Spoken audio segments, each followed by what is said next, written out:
So far we've talked about translations of figures, reflections of figures, and rotations of figures. Any questions about that stuff? And remember, to get the images, just do the same things you would normally do if you're translating, reflecting, or rotating a point. Okay. So today we're just going to talk about rigid motions.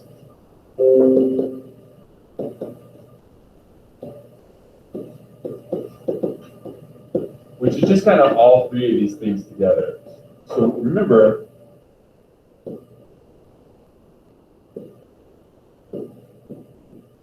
we have four basic types of transformations, right? Four basic types of transformations.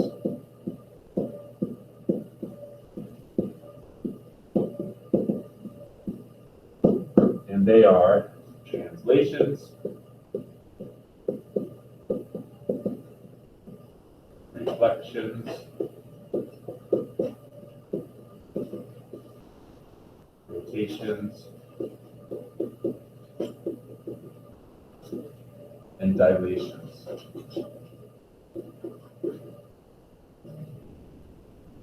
And of these four basic types of transformations, the top three, these three of them, are categorized as rigid motions. Okay, these ones are rigid motions.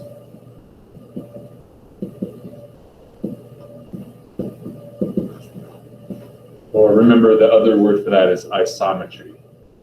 And that just means that the image is congruent to the pre-image.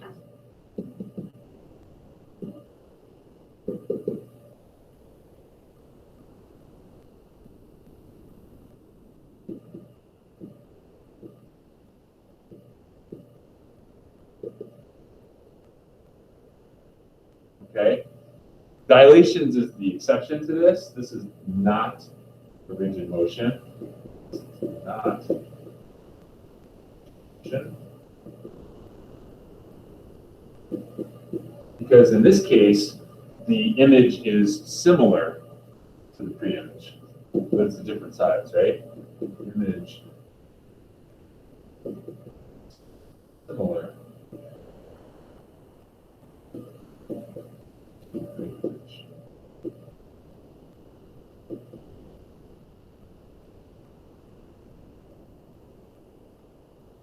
Okay, so what tonight's homework is about is just looking at different rigid motions and just categorizing them as either translations, reflections, or rotations. It's super easy, okay? But let me just give you a little look at the assignment real quick, just so that you can see one thing that might cause problems. Find it.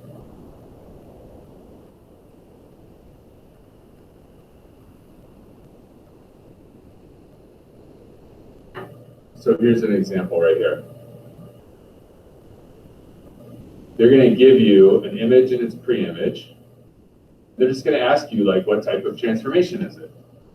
So there's a little bit of, well, in this case, it's kind of clear, right?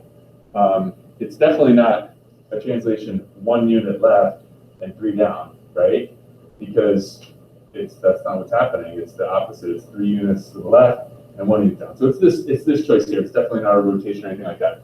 But what might cause trouble sometimes is they might have choices where the choices are a translation of 1 unit left and 3 units down, or a translation of 1 unit, 3 units left and 1 unit down, or a translation of 1 unit up, 3 units to the right. So the difference is which one is the figure, is the original figure, and which one's the image. So you have to actually look up here to determine that. Okay, they're going to tell you in the original sentence which one's the pre-image and which one's the image. So you have to just be able to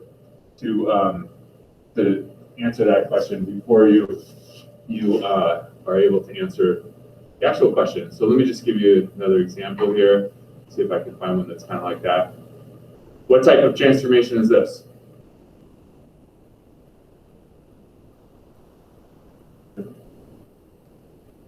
Yeah, it's a rotation, but here's a perfect example. Okay, so now is it a rotation of 90 degrees counterclockwise? Well, that would be the case if it goes from W to V, or is it a rotation clockwise? That'd be the case if it's a rotation from V to W. You see what I mean? So that's where there's the problem. Well, do you choose this one? Do you choose that one? And the way you can tell is you look at the thing again. You look at the reading, the actual sentence. It says figure W is the result. So it's the image.